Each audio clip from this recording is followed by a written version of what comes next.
This essay example, as well as thousands of others, is available in text format on our website for free and without registration. Simply Google Ivy Panda Free Essays.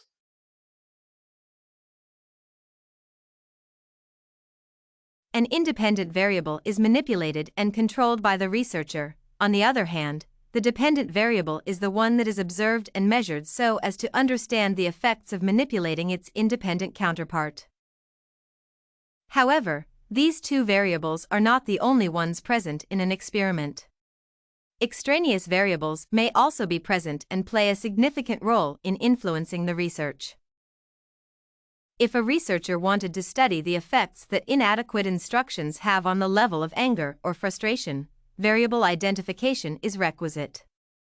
The ability of the researcher to define the variables in an operational approach is very important because it makes the study's outcomes more valid and reliable for use at present times and in the future. In this case, the independent variable is represented by the inadequate instructions, while the level of frustration or anger is a variable that solely depends on the inadequate instructions given. Having identified the variables, the next step is to make them operational.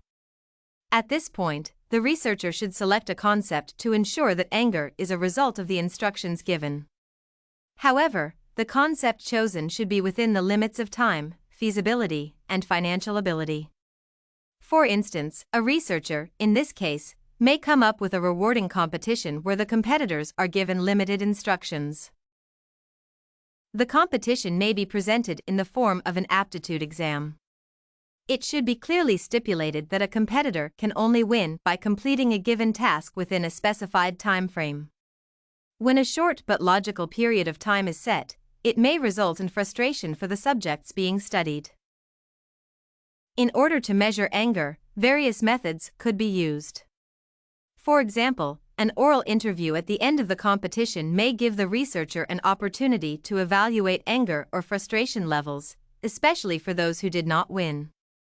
Another method that could be used is the filling of a questionnaire at the end of the study. A set of questions could be asked, and based on the response, the researcher may be able to measure the level of frustration or anger. In many experiments, extraneous and confounding variables will always be there.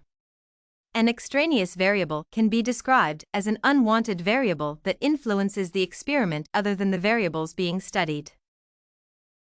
These variables are objectionable because, in most cases, they produce erroneous outcomes. They are divided into two, the first one being participant variables that are linked to the characteristics of an individual participant and which may have an impact on the response.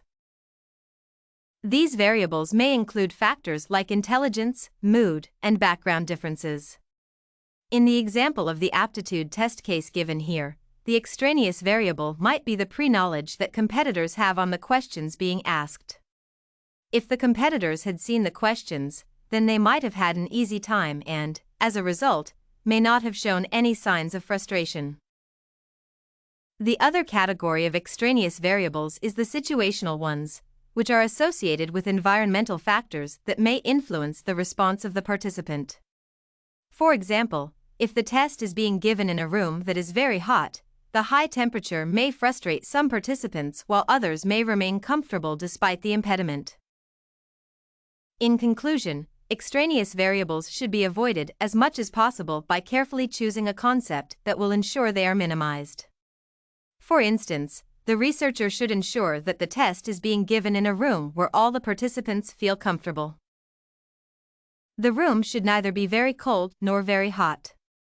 The participants should be carefully selected to ensure fairness. For example, they should be of the same age and of the same social background.